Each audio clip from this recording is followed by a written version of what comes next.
Já vou avisar, Mateus, domingo que vem tem batismo de novo. Que a igreja está cheia, né? Está bonita, que é para sua família vir, né? De novo domingo que vem. Saúde a igreja com a graça e a paz do Senhor Jesus. Amém? Meus irmãos, nós estamos numa sequência de pregações para a família. A Igreja Presbiteriana do Brasil, no mês de maio, ela celebra o mês da família. E nós estamos nesse mês de abril falando sobre família, nesses domingos, uma série de mensagens. E para que dia 1º de maio nós teremos um encontro da nossa igreja, da família da nossa igreja, no qual nós estaremos no momento de comunhão, no momento de diversão, num espaço que nós alugamos para que a igreja toda esteja. Então, nós estamos dando a sequência dessas mensagens.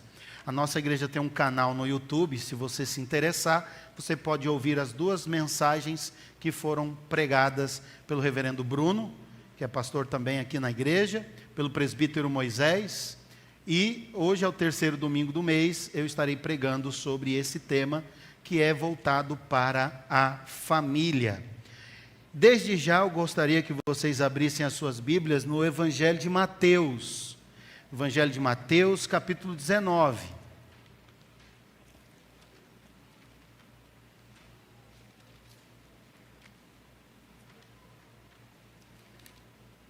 Evangelho de Mateus, capítulo 19.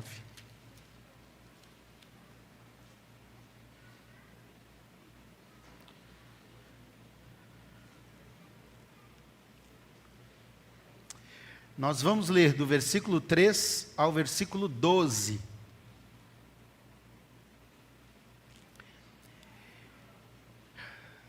Todos acharam? Aqueles que não têm Bíblia física ou Bíblia no aplicativo, é projetado aqui no telão, pode acompanhar também no telão. Mas é oportuno que você deixe sua Bíblia aberta ou que você use um aplicativo no celular para você ir grifando, né, as passagens para que você possa posteriormente lê-las na sua casa detidamente, tá? Versículo 3. Vieram a ele alguns fariseus e o experimentavam, perguntando: é lícito o marido repudiar a sua mulher por qualquer motivo?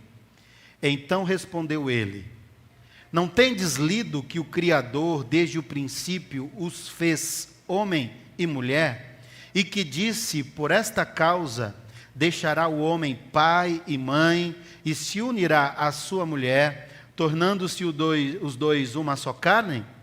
De modo que já não são mais 2, porém uma só carne.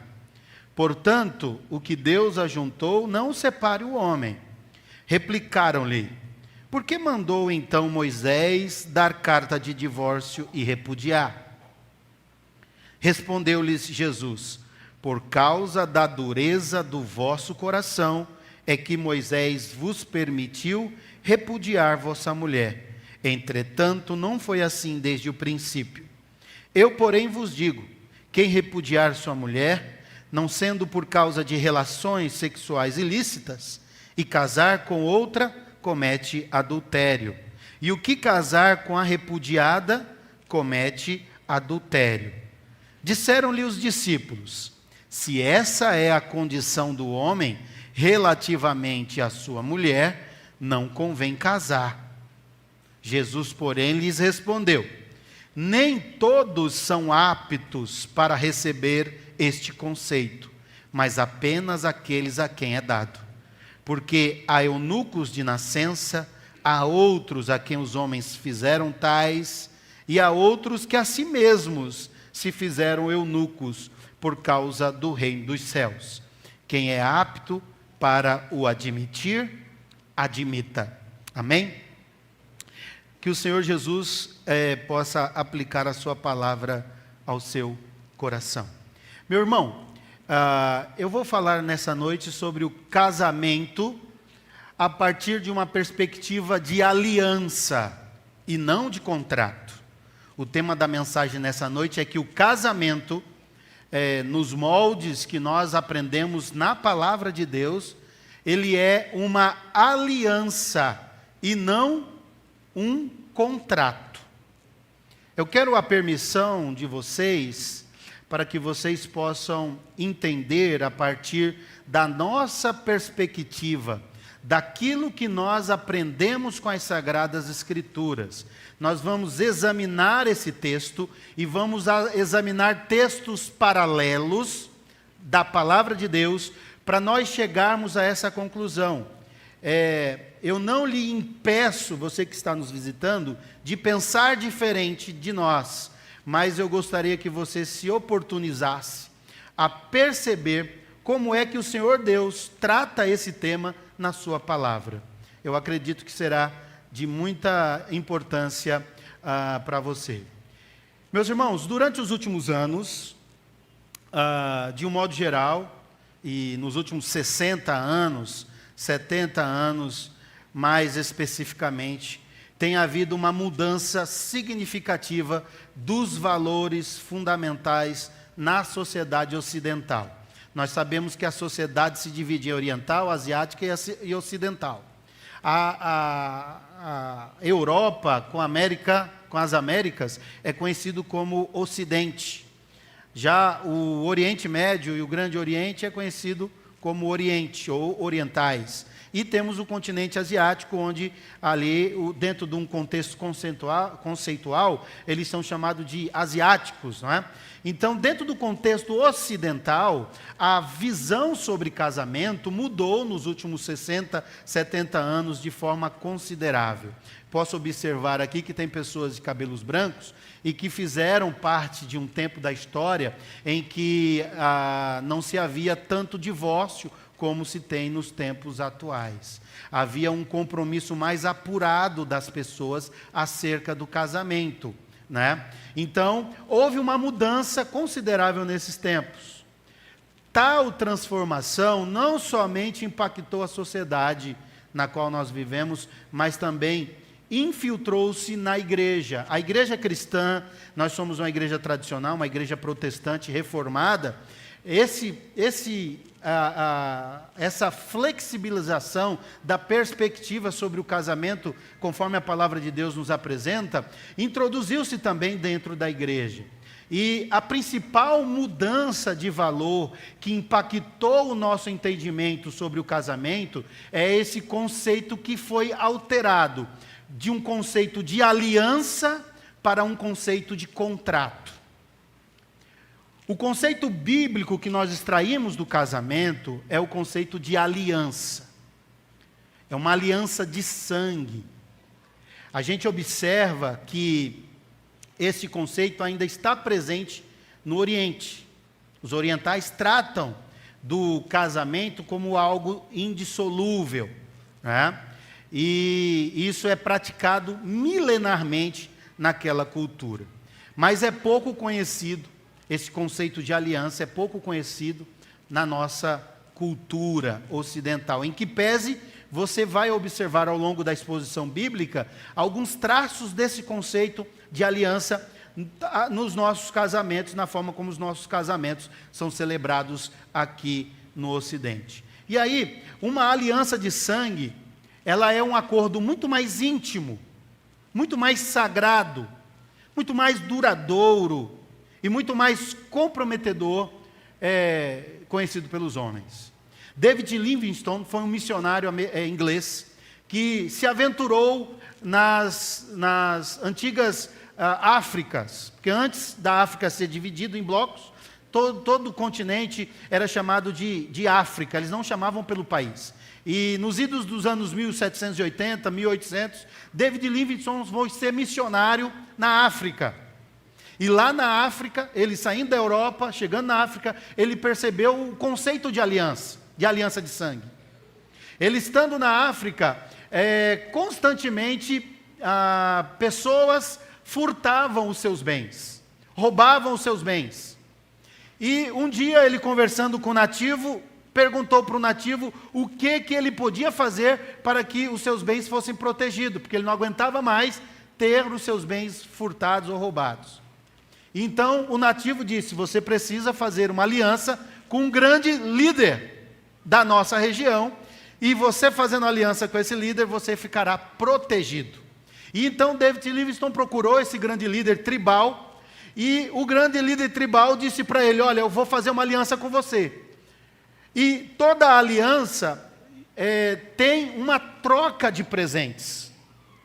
E então, nessa aliança que David Livingstone fez, o líder tribal pediu dele uma cabrita, uma cabra que ele tinha. David Livingstone conta nos seus livros de história que ele tinha problema de úlcera estomacal. E a cabra era quem lhe dava o leite para sanar o problema que ele tinha de saúde. E então ele disse, não, eu não vou dar minha cabra, peça outra coisa. Só que aí o nativo disse, não, missionário, ele quer sua cabra. Toda aliança sugere um preço alto a se pagar, não é? E então ele entregou a cabra nessa aliança, ele aceitou fazer essa aliança, ele entregou a cabra, e o líder da tribo lhe deu uma lança. Ele conta que ele olhou para aquela lança e disse, o que eu vou fazer com isso? Não é? E ele recebeu a lança, entregou a cabra, fizeram danças, tocaram músicas, e então David Livingstone fez um corte na palma da sua mão, e o líder da tribo fez um corte na palma da mão dele, e eles deram a mão no meio de todos os anciãos, e ali proferiram palavras de aliança. E então David Livingstone saiu dali com aquela lança, e o líder da tribo ficou com a sua cabra.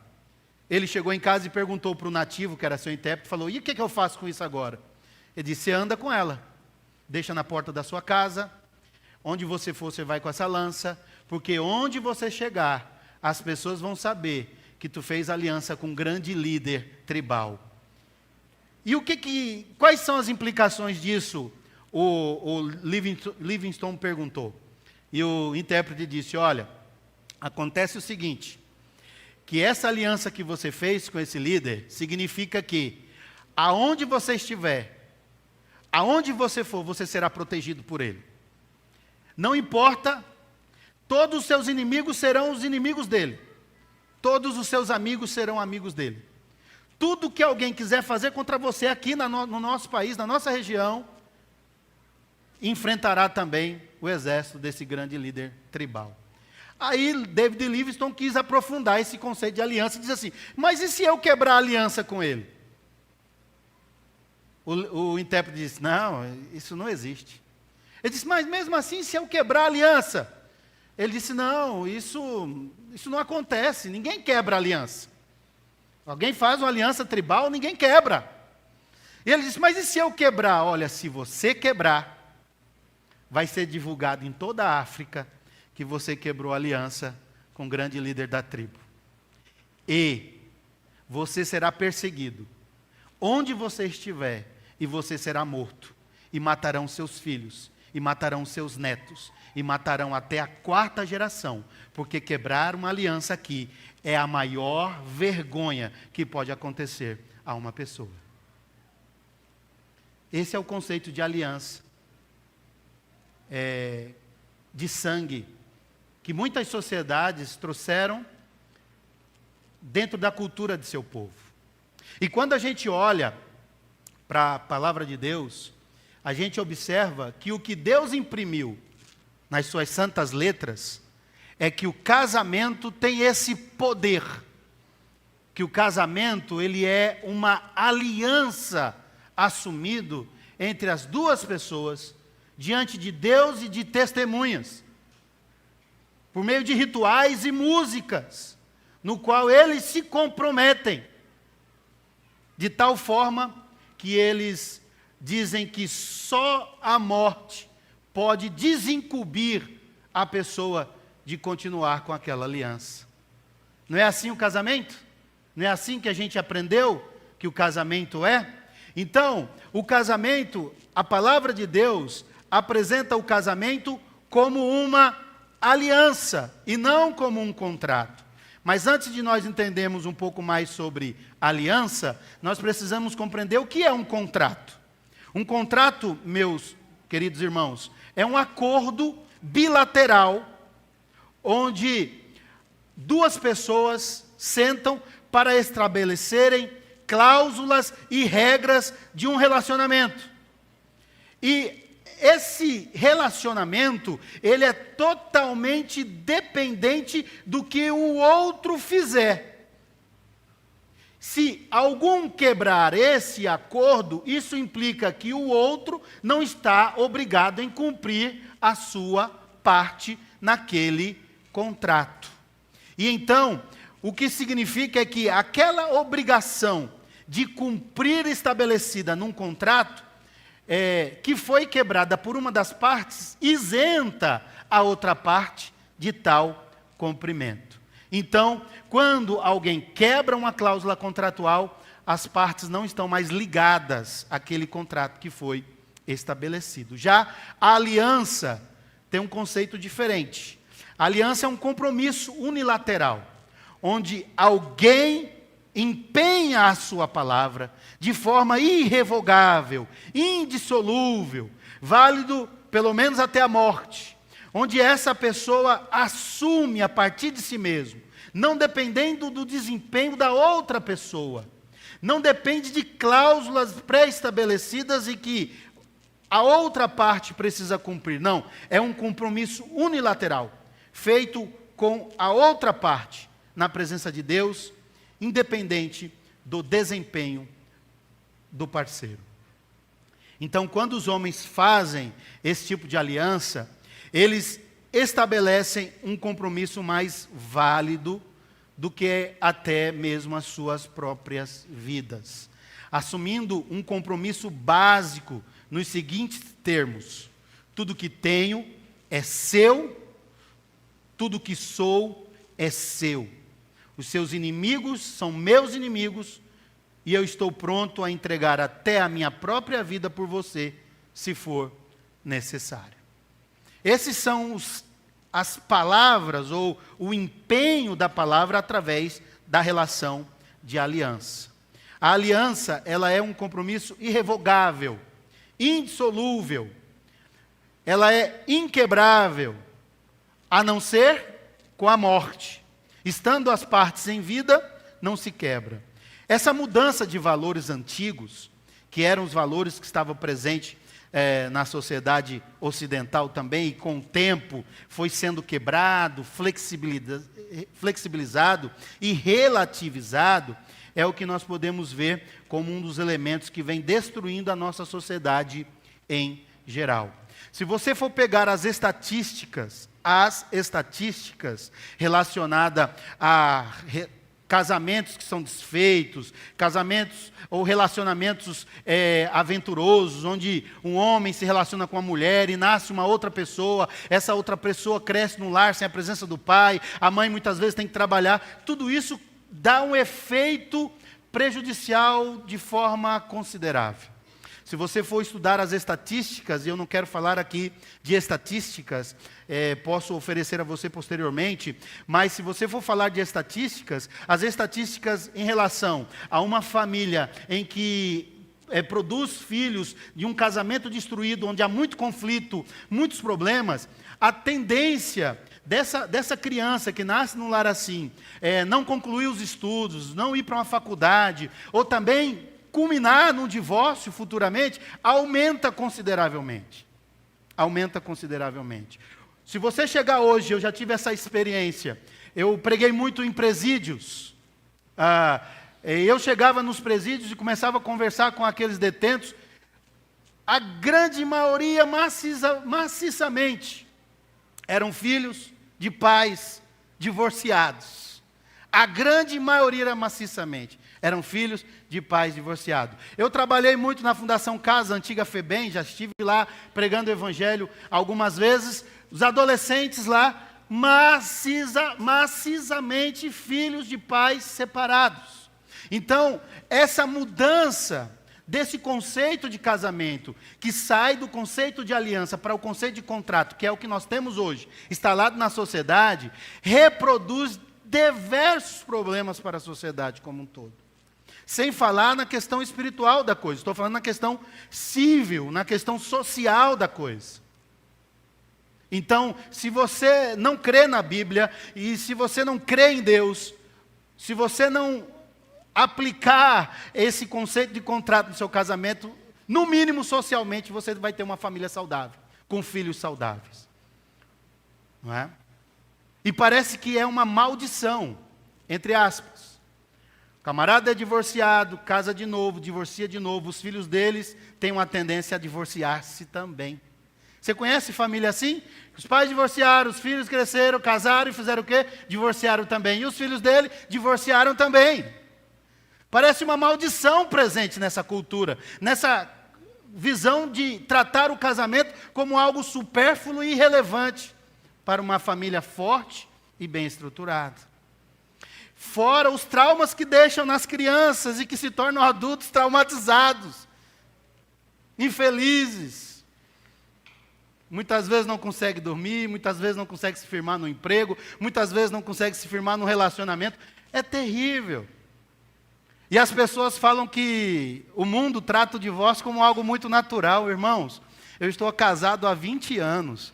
E eu já aconselhei centenas de casais e sei que o divórcio é terrível. Terrível.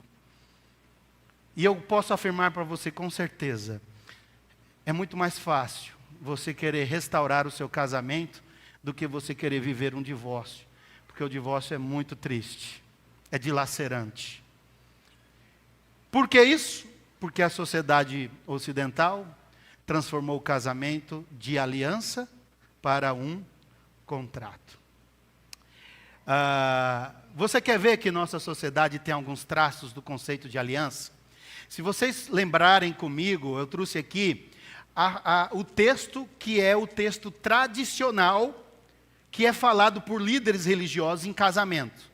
Quando o noivo e a noiva vão se comprometerem num relacionamento conjugal. Observe se esse texto tradicional, que é histórico, que remonta centenas de anos, se ele trata de um contrato ou de uma aliança. Observe.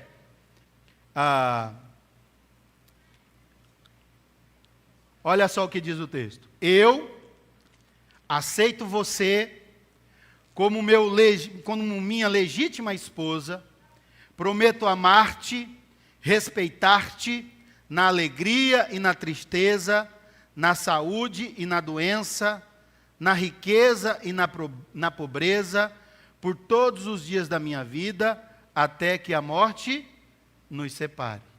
Isso são frases de um contrato ou de uma aliança? E é interessante que o líder religioso dá o microfone para a mulher, para o homem fala. Depois que o homem fala, eles trocam presentes, não é isso? Qual é o presente que eles trocam? A aliança. Ele vai e coloca no dedo dela a aliança. E por que a aliança ela é circular? Vocês sabem que o círculo, ele exemplifica o infinito. O círculo, ele exemplifica o infinito. Ele não tem fim.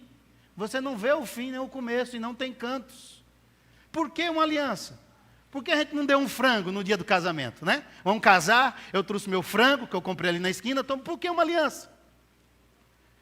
Tá bom, tudo bem, exemplifica o infinito. Por que não uma aliança de prata, de bronze? Por que uma aliança de ouro? Porque é o mais puro metal. Está vendo aí traços do conceito da aliança dentro da nossa sociedade, milenarmente, um compromisso que o homem empenha a sua palavra dizendo, eu prometo te amar na saúde, na tristeza, na doença, na alegria. Você promete, você empenha a sua palavra.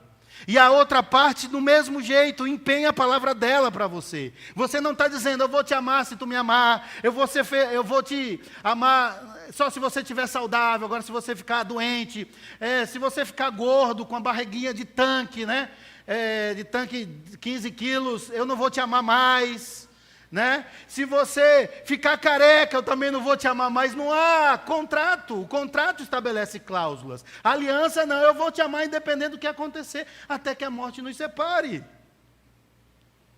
São traços da aliança nas relações do casamento. E da onde veio isso? Isso veio dos antepassados, que extraíram de conceitos da aliança de sangue que foram introduzidos na nossa sociedade. Por quê? Porque a palavra de Deus trata o casamento como uma aliança e não como um contrato. E aí, depois de nós falarmos um pouco sobre a diferença da aliança e do contrato, eu quero falar com vocês sobre o segundo ponto, e aí eu vou voltar para o texto, e eu gostaria de chamar a atenção de vocês para o texto. Eu quero dizer que o casamento, segundo a palavra de Deus, ele é uma aliança e não um contrato. Com base em quê, pastor? Com base, primeiro, na semana passada, o nosso irmão presbítero Moisés pregou aqui sobre Efésios capítulo 5. É tão profundo a forma como Deus trata o casamento, a partir dessa perspectiva de aliança, que Deus diz que o relacionamento da igreja com Jesus é a metáfora de um casamento. Vocês sabem disso. Nós, a igreja, é chamado na Bíblia como a noiva de Cristo. E que Cristo é o noivo. E que Cristo está voltando para buscar a sua noiva, para levá-la para a cidade eterna, e lá haverá a bodas do Cordeiro. Bodas é o quê? A festa do casamento. Então, o apóstolo Paulo, usado por Deus, ele imprime, ele entabula nas folhas, e que hoje é a Bíblia Sagrada, essa referência metafórica do relacionamento de Cristo com a igreja, como um exemplo do casamento que ele mesmo estabeleceu lá no Éden. Então, você quer saber qual é o relacionamento de Cristo com a igreja? Só olhar o relacionamento do marido e da mulher. E aí, hoje em dia, se nós formos olhar o relacionamento do marido e da mulher, nós vamos ver que é um relacionamento muito frágil, por causa da troca dos conceitos, da substituição da ideia de aliança para a ideia de contrato. Aí a gente fica com o pé atrás e dizer, rapaz, se o relacionamento de Cristo com a igreja for o exemplo de uns casamentos que eu vejo por aí, tipo do Belo,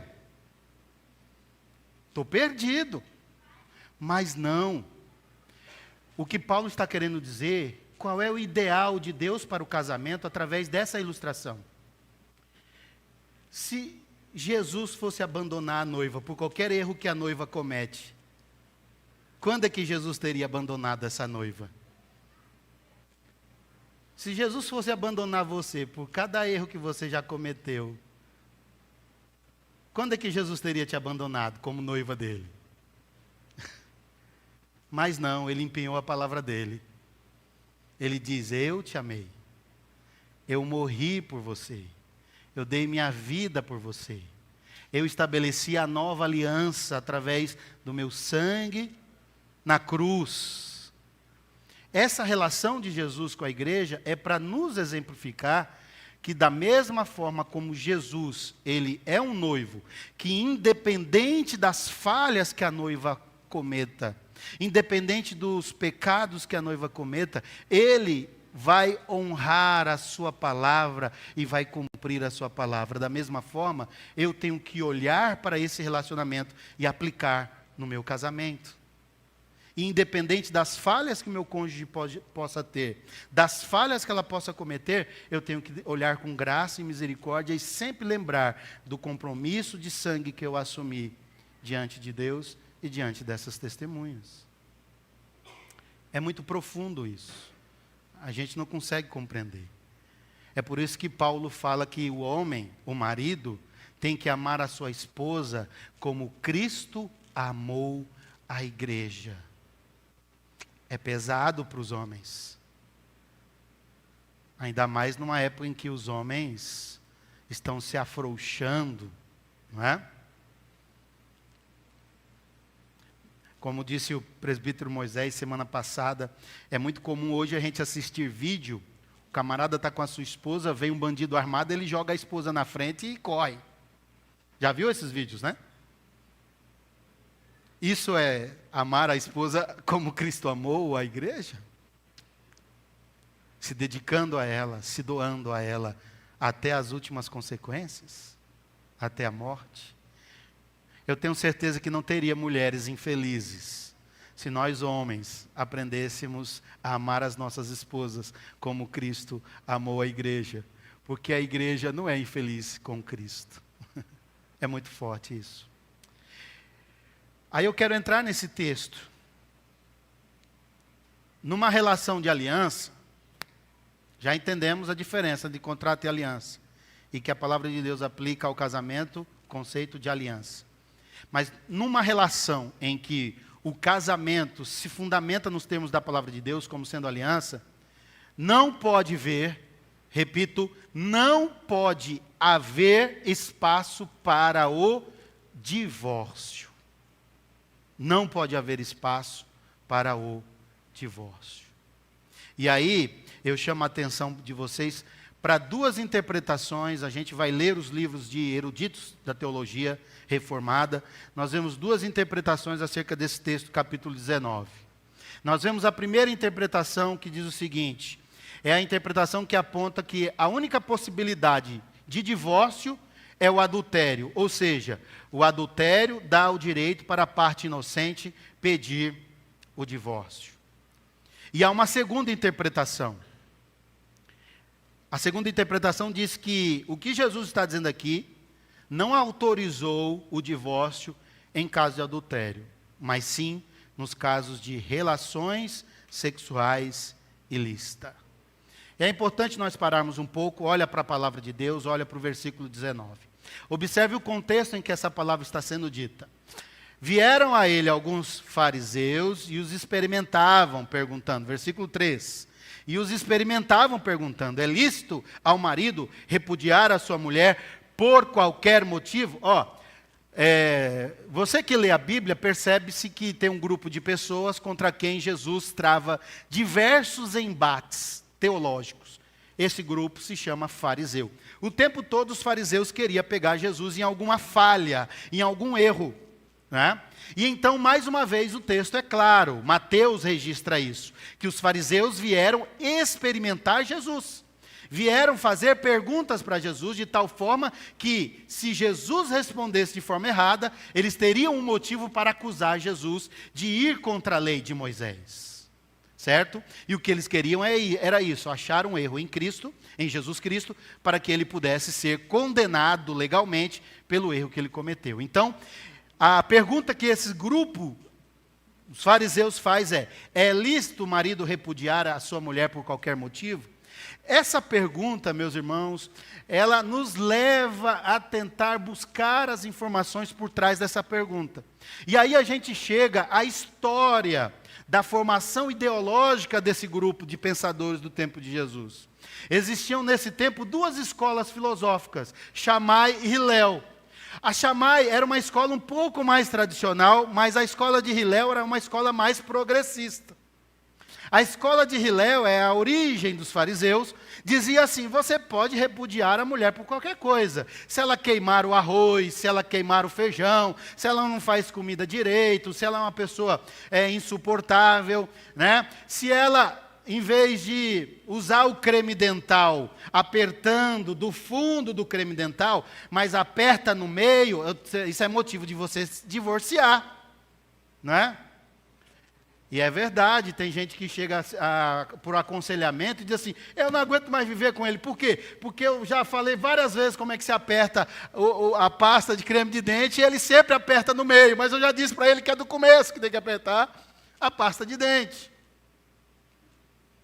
Teve uma pessoa que reclamou para nós uma vez que o marido dela não sabia usar o sabonete. Porque quando ele ia usar o sabonete, ele apagava o nome do sabonete. Ele tinha que usar o verso do sabonete.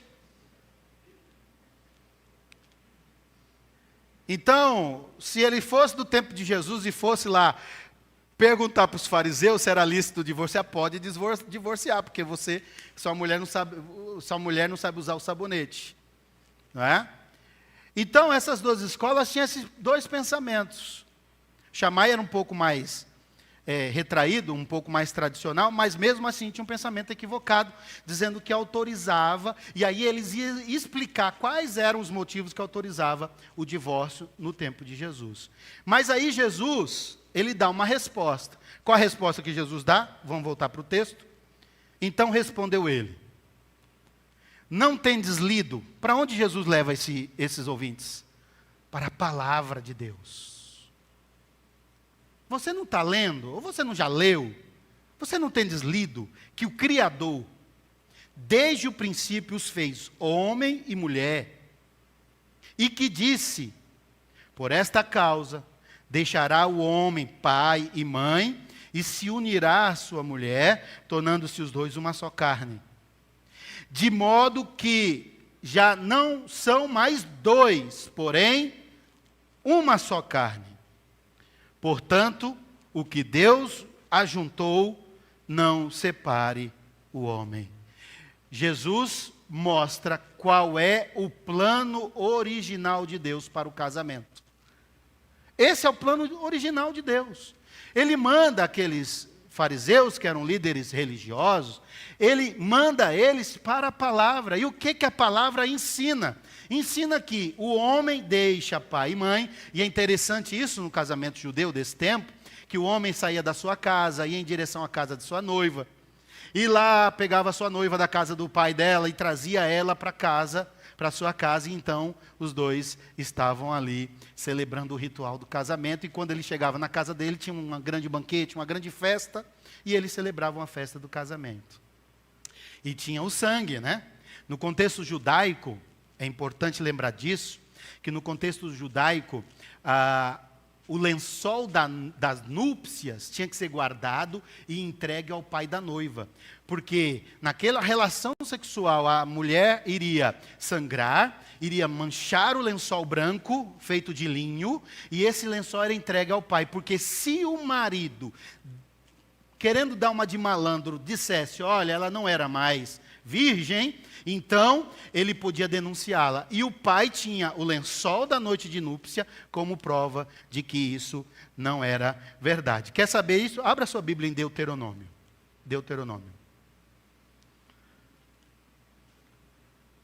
Deuteronômio, capítulo 22, versículo 13. Libera aí para mim, vamos ler esse texto. Olha aí o que diz. O que estava na lei de Moisés? Se um homem casar com uma mulher, e depois de coabitar com ela, a aborrecer, continua, e lhe atribuir atos vergonhosos, e contra ela divulgar má fama, dizendo: casei com esta mulher, e me cheguei a ela, porém não achei virgem. Então o pai da moça e sua mãe tomarão as provas da virgindade da moça, e as levarão aos anciãos da cidade à porta. O pai da moça dirá aos anciãos: dei minha filha por mulher a este homem, porém ele a aborreceu. E eis que lhe atribuiu atos vergonhosos, dizendo: não achei virgem a tua filha, todavia, eis aqui as provas da virgindade da minha filha. E estenderão a roupa dela diante dos anciãos da cidade, os quais tomarão o homem e o açoitarão. E o condenarão a 100 ciclos de prata, e o darão ao pai da moça, porquanto divulgou uma fama sobre uma virgem de Israel. Ou seja, o pai pegava o vestido, o lençol, com a marca do sangue. Lembra que eu falei que toda aliança tem troca de presentes, né? Nesse tempo, o pai dava o dote para a filha, o marido dava para o pai da filha o hanorá, que era um presente que o pai também exigia, além de dar para a filha pedras preciosas, ouro, joias, né, para enfeitá-la para o casamento. Essa era a relação: troca de patrimônio, troca de bens, um contrato que era estabelecido, né, um termo redigido, um documento, e o sangue ali, que era a virgindade daquela moça. Era assim no contexto de Israel. E então, Jesus levou os fariseus para a palavra, dizendo: o plano original de Deus é que o homem se una à sua mulher, torne os dois uma só carne, e só a morte os separe. Esse é o plano de Deus. Mas os fariseus insistem. Vamos olhar para o texto bíblico. Replicaram-lhe: por que mandou então Moisés dar carta de divórcio e repudiar? Mais uma vez eles querendo pegar Jesus, contrariando o que Moisés havia escrito na sua lei. E então ele responde, olha o que diz a Bíblia. Respondeu-lhes Jesus: por causa da dureza do vosso coração, é que Moisés vos permitiu repudiar vossa mulher. Entretanto, não foi assim desde o princípio. Eu, porém, vos digo, é muito interessante eu chamar a sua atenção para isso, em que todas as vezes que você lê os evangelhos, e Jesus disser assim, eu, porém, vos digo, Jesus está dando a verdadeira interpretação àquela ideia ali que ele vai apresentar. Os fariseus, os saduceus, os judeus do tempo de Jesus, que eram conhecidos como mestres da lei e responsáveis pela interpretação da Torá, que são os 5 primeiros livros, e a aplicação dos livros proféticos, poéticos, etc., eles davam a interpretação que eles queriam, conforme a sua conveniência, conforme uma linhagem de pensamento. Não é à toa que havia o grupo dos fariseus, dos saduceus, e eles brigavam entre si em pontos. Mas aqui, toda vez que Jesus está dizendo, eu porém vos digo, ele está colocando a verdadeira interpretação que deve ser dada àquele fato, àquele tema. Então ele está dizendo, por que Moisés permitiu o divórcio? Por causa da dureza do coração do homem. A palavra de Deus revela que o coração do homem é corrupto e totalmente corrompido. A palavra de Deus fala que o coração do homem é enganoso, é mentiroso, é traiçoeiro.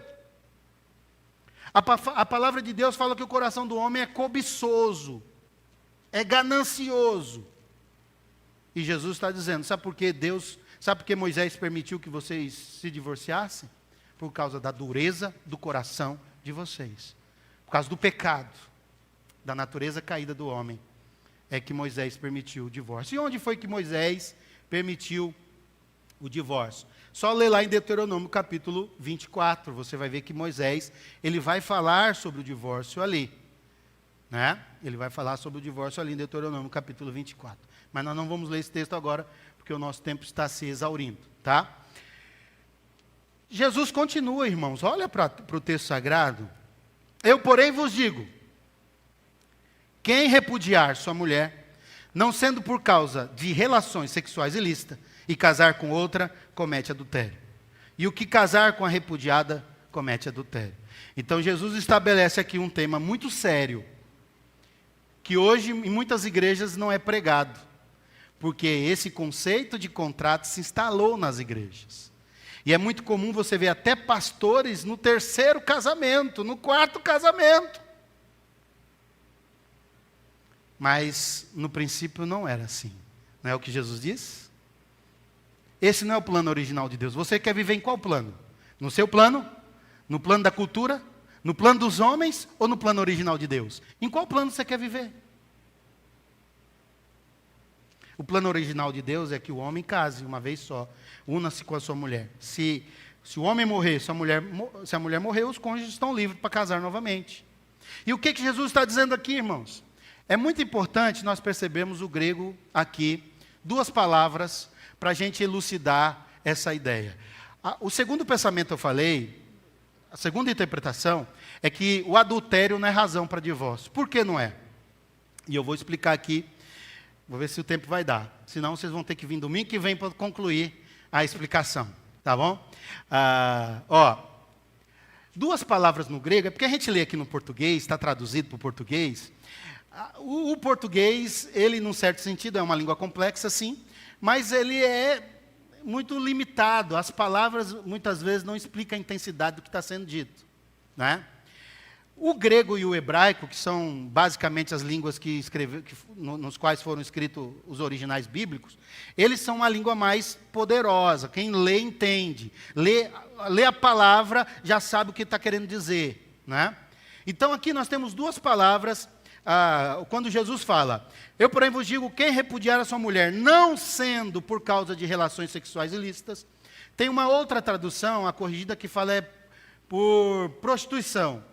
É porque a palavra aqui é porneia. Relações sexuais ilícitas no grego é porneia. A palavra porneia significa prostituição e significa também relações sexuais ilícitas. Mas o que Jesus estava falando aqui? Sobre o adultério? Não.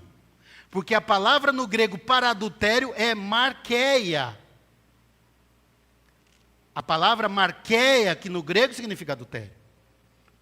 Então, do que Jesus está falando aqui? Ele está falando das relações sexuais que Moisés enumerou lá em Levítico capítulo 18.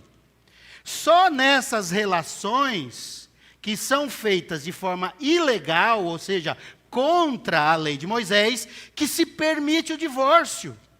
Abra sua Bíblia lá em Levítico capítulo 18. Levítico capítulo 18.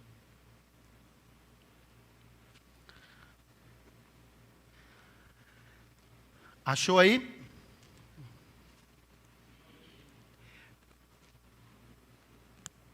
Quais são? 25? Levítico capítulo 18, primeiro versículo. Primeiro versículo. Disse o Senhor a Moisés. Se você olhar na sua Bíblia, está escrito aí em cima, né? Os comentaristas, né, que fizeram a divisão, sua Bíblia está escrito o que em cima aí? Relações sexuais ilícitas, não é? Alguma Bíblia está escrito isso? Casamentos ilícitos. É sobre esse tipo de casamento que Jesus está falando. Aí ele fala aos filhos de Israel e diz: eu sou o Senhor vosso Deus. Não farei segundo as obras da terra do Egito em que habitastes, nem farei segundo as obras da terra de Canaã, para a qual eu vos levo, nem andareis nos seus estatutos. Farei segundo os meus juízos, os meus estatutos guardareis para andares neles, eu sou o Senhor vosso Deus. Portanto, os meus estatutos, os meus juízos guardareis, cumprindo-os, o homem viverá por eles, eu sou o Senhor. Nenhum homem se chegará a qualquer parenta da sua carne. Pronto, primeira coisa, o homem não pode casar com a sua parente.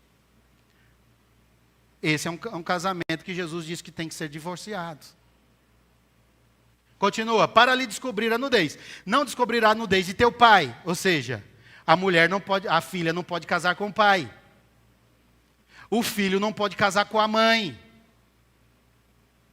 Certo? Continua. Não descobrirás a nudez da mulher do teu pai, ou seja, o filho não pode casar com a madrasta. Certo? O que mais? A nudez da tua irmã, filha de teu pai ou filha da tua mãe, nascida em casa ou fora de casa, a sua nudez não descobrirá. Ele fala, não pode. O irmão não pode casar com a meia-irmã e nem com a irmã. Esses são os casamentos, essas são as relações sexuais ilícitas que Jesus está apontando, no qual é permitido o divórcio. Se há um casamento entre irmãos, esse casamento não é reconhecido por Deus. Se há um casamento entre sogra e genro, é um casamento não conhecido por Deus. Esses são os casamentos ilícitos, ao qual Jesus está fazendo relação. Aí eu lhe pergunto, mas eu já ouvi dizer que aqui Jesus está falando de adultério. Não pode ser adultério, sabe por quê? Morto casa de novo? Uma pessoa morta pode casar de novo? E qual era o castigo para quem adulterava? A morte. O adúltero era apedrejado, a adúltera era apedrejada. O que Jesus está dizendo? O casamento é uma aliança. Nada pode dissolver o casamento, a não ser que esse casamento tenha feito de forma irregular, conforme Moisés enumera em Levítico 18. Nada pode separar. Aí você entende por que Deus usa o profeta Oséias como um exemplo da relação da igreja ou do povo de Israel e ele. Que Oséias casa com uma mulher que é prostituta, que trai, que adultera, que o abandona, e mesmo assim Deus fala, vai atrás da tua mulher, traga ela de volta para casa. Nada pode dissolver um casamento. Mas por que Moisés permitiu o divórcio? Por causa do quê? Da dureza do vosso coração. Pastor, mas eu já me divorciei e casei de novo. E agora, o que eu faço? O que eu estou sabendo que o casamento é uma aliança e não um contrato. Meus irmãos, a gente não tem como evitar essas coisas estão presentes, os problemas estão aí, a gente tem que lidar com eles. Divorciou, peça perdão a Deus, porque você está entendendo qual é o plano original de Deus. Peça perdão a Deus. Você tem um monte de filho que foi criado num relacionamento muito conturbado, porque geralmente o camarada casa, aí ele divorcia, deixa um filho com essa mulher, divorcia aqui, deixa um filho com a outra. Aí vira uma guerra. São raros os casais que têm maturidade para lidar com essa situação, não é verdade? Ou estou mentindo? Aí a mãe joga o filho contra o pai briga com a mãe, vira aquele rolo danado e a criança cresce naquele ambiente. E a criança percebe as coisas, não é verdade? Percebe aquele clima pesado da briga do pai contra a mãe. Eu sou advogado. Eu trato esses casos quase semanalmente. Eu tenho um cliente meu que me liga, que ele vai buscar o filho, a mãe não deixa ele pegar o filho. Ontem mesmo ele estava me ligando, sábado. Filmou a frente lá do conselho tutelar, porque ele foi atrás do conselho tutelar, porque a mãe não deixa ele ver o filho. E a criança cresce nesse ambiente. Você divorciou e seu relacionamento era assim? Briga o tempo todo? Peça perdão para seu filho, porque com certeza isso ficou mágoas ou marcas no coração dessa criança. Peça perdão. Ah, pastor, eu casei de novo, e agora? E agora honre esse casamento que você fez agora. E entenda que o casamento é uma aliança. Você não vai deixar de sofrer as consequências das alianças erradas que você fez. Mas honre esse casamento que você fez agora. Ah, pastor, eu casei e me divorciei. Tudo bem, não quero mais casar de novo. É o que Jesus fala. Tem pessoas que nasceu para ser eunuca, não é? Tem pessoas que se faz eunuca, e tem pessoas que os outros fazem dele eunuco. Está aqui no texto. Eunuco é alguém que não casa, que não tem relacionamento sexual. É isso que Jesus está falando. E olha que coisa interessante. Essa palavra não é pesada? Não é pesada essa palavra? E você fica, com esse olhão de coruja me olhando. Os discípulos ficaram do mesmo jeito. O que eles perguntaram? O que eles falaram para Jesus? Se é assim, então é melhor nem eu me casar, se a situação é essa. Se a situação é tão pesada, olha para o texto bíblico, abra aí o texto bíblico. Versículo 10. Versículo 10. O que os discípulos disseram? Disseram-lhe os discípulos, se essa é a condição do homem relativamente à sua mulher, porque ele estava acostumado a separar e dar carta de divórcio para a mulher a qualquer momento. Casava, separava a qualquer momento. E os discípulos ali estão olhando para Jesus. Jesus, se essa é a condição do homem relativamente a essa mulher, não convém casar. Eu nem vou me casar. Não é? Aí Jesus diz o quê? Na resposta? Jesus respondeu, é verdade, nem todos nasceram para casar. Irmão, até isso você precisa ter sabedoria em Cristo. Às vezes você não nasceu para casar. Ore. Às vezes você já está no 5º casamento, saiu destruindo a vida de várias pessoas. E você não nasceu para isso. Ore a Deus. Deus, eu nasci para casar? Eu quero realmente constituir uma família? Ou eu quero ser um banda-voô? Vou casar, mas não vou ter compromisso nenhum. Eu saio a hora que eu quero, volto a hora que eu quero, vou jogar meu futebol, ninguém tem nada a ver com isso, minha mulher não pode me impedir, né? Eu vou sair com meus amigos para a balada, vou encher a cara, minha mulher não pode me impedir. Será que você nasceu para casar?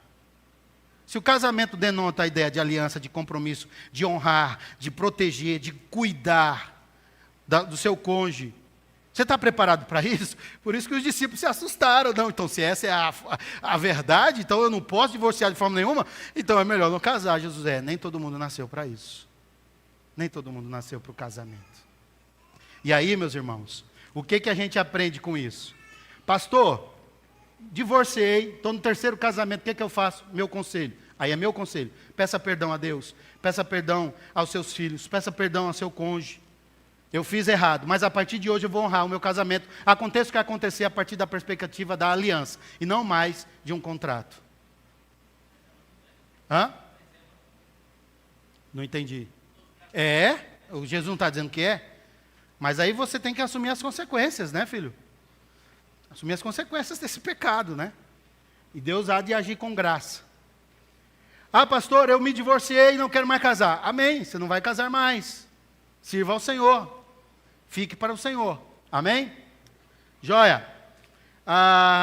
Mas e agora? Qual é a lição que eu aprendo? Honra a sua aliança. Com base em quê, irmãos? Vamos abrir Josué 9, para a gente concluir. Vou contar uma história para vocês. O povo de Israel estava saindo do Egito, atravessou o Rio Jordão, está entrando na terra prometida. Ele teve as duas primeiras grandes conquistas. Derrubou as muralhas de Jericó e venceu os 5 reis de Ai. E um povo chamado Jebuseus, sabendo que o povo de Israel era campeão, disseram: olha, vamos nos fingir de que nós somos andarilhos, estamos vindo de longe, para a gente fazer uma aliança com Israel, porque Israel vai chegar aqui na nossa terra, vai exterminar toda a gente aqui.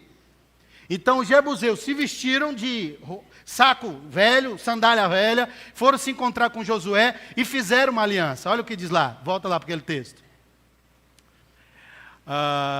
Sucedeu que, ouvindo isso, todos os reis que estavam daquém do Jordão, nas montanhas e nas campinas e em toda a costa do Mar Grande, ouviram o quê? Ouviram que Israel havia vencido aqueles exércitos. Defronte do Líbano, os heteus, os amorreus, os cananeus, os ferezeus, os heveus, os jebuseus. Continua. Se ajuntaram eles de comum acordo para pelejar contra Josué e contra Israel. Os moradores de Gibeão, porém, ouvindo o que Josué fizera com Jericó e com Ai, usaram da estratagema e foram, e se fingiram embaixadores. E levaram sacos velhos sobre os seus jumentos, e odres de vinho velhos, rotos e consertados, e nos pés sandálias velhas e remendadas, e roupas velhas sobre si, e todo o pão que trazia para o caminho era seco e bolorento.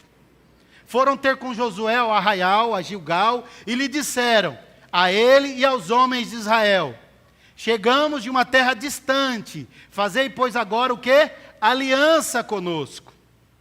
E os homens de Israel responderam aos heveus: porventura habitais no meio de nós? Como, pois, faremos aliança convosco? Então disseram a Josué: somos teus servos. Então lhe perguntou Josué: quem sois vós? De onde vindes? Responderam: teus servos vieram de uma terra muito distante, por causa do nome do Senhor teu Deus. Porquanto ouvimos a sua fama e tudo enquanto fez no Egito.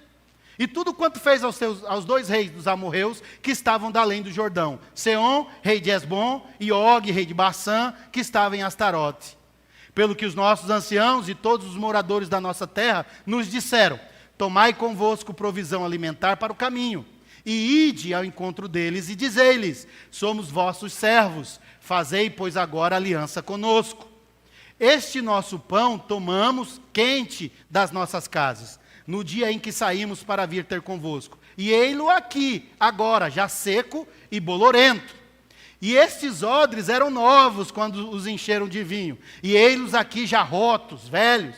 E estas nossas vestes e estas nossas sandálias já envelheceram, por causa do muito longo caminho. Então os israelitas tomaram da provisão, e o que diz o texto aí? Não pediram conselho ao Senhor. Não pediram conselho ao Senhor. E o que acontece? Josué concedeu-lhe paz e fez com eles o quê? A aliança. Você continua lendo esse texto em casa, você vai ver que logo depois eles percebem que eles eram de um povoado 3 dias dali onde eles estavam. E Josué ficou furioso, querendo matá-los, mas então ele disse: não podemos. Nós fizemos aliança com eles. Não consultamos o Senhor e fizemos aliança com ele. Fizeram uma aliança errada. Mas Josué teve que honrar a aliança que ele tinha feito com esse povo. O que acontece? Passam-se os anos.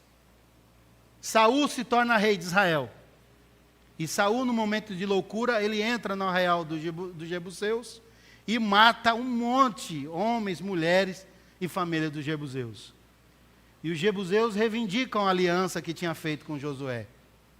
Passam-se o tempo, Absalão vem reinar no lugar de Davi, quer usurpar o reino, Absalão morre, Davi volta ao trono, e agora Davi, ele lembra dos jebuseus e chama os jebuseus. Abra aí 2 Samuel capítulo 21. Davi chama os jebuseus e diz para os jebuseus: olha, houve em dias de Davi uma fome de 3 anos consecutivos. Davi consultou o Senhor, e o Senhor lhe disse, estava tendo uma fome, o povo de Israel estava passando fome. E Davi consulta a Deus. E olha só o que Deus disse para Davi: a culpa de sangue sobre Saul e sobre a sua casa, porque ele matou quem? Os gibeonitas. Então chamou o rei os gibeonitas e lhes falou. Os gibeonitas não eram dos filhos de Israel, mas do resto dos amorreus. E os filhos de Israel lhes tinham jurado poupá-los, porém Saul procurou destruí-los no seu zelo pelos filhos de Israel e de Judá. Perguntou Davi aos gibeonitas: que quereis que eu vos faça? E que resgate vos darei, para que abençoeis a herança do Senhor? Então os gibeonitas lhe disseram: não é por prata nem ouro que temos questão com Saul e com sua casa, nem tampouco pretendemos matar pessoa alguma em Israel. Disse Davi: que é, pois, que queres que vos faça? Responderam o rei: quanto ao homem que nos destruiu e procurou que fôssemos assolados, sem que pudéssemos subsistir em limite algum de Israel, de seus filhos se nos deem 7 homens, para que os enforquemos ao Senhor em Gibeá de Saul, o eleito do Senhor. Disse o rei: eu os darei. Sabe o que aconteceu? Os gibeonitas pegaram 7 filhos de Saul, mataram, cortaram as cabeças, penduraram em estacas. E depois a palavra de Deus diz: e o Senhor fez chover em Israel. Fez aliança errada? Honre suas alianças. Clame a Deus por perdão e por misericórdia. Conte isso aos seus filhos, à sua esposa. Fale do erro que foi cometido. E clame a Deus para que você possa honrar a nova aliança que foi feita. Eu não estou aqui como alguém que quer julgar ninguém. Eu apenas estou transmitindo para você o que a gente aprende da palavra de Deus.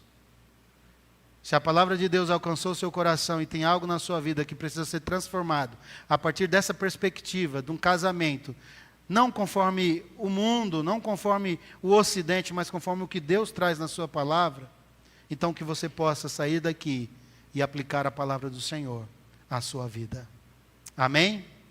Curve sua face. Eu quero orar por você agora. Senhor nosso Deus, muito obrigado por tua palavra. Obrigado, Senhor, pela bênção que é os teus ensinamentos. E a tua palavra, ela é fiel. E ela é verdadeira.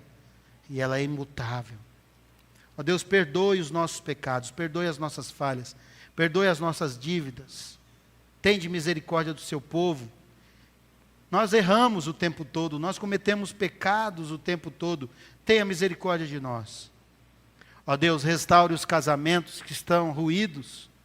Restaure as alianças e as relações que estão estremecidas. Ó Deus, não permita mais que nenhum dos que aqui estão possam, se já o fizeram, possam tratar o seu casamento como um contrato, mas sim que o trate, a partir de hoje, como uma aliança, como é o plano original do Senhor para cada um de nós.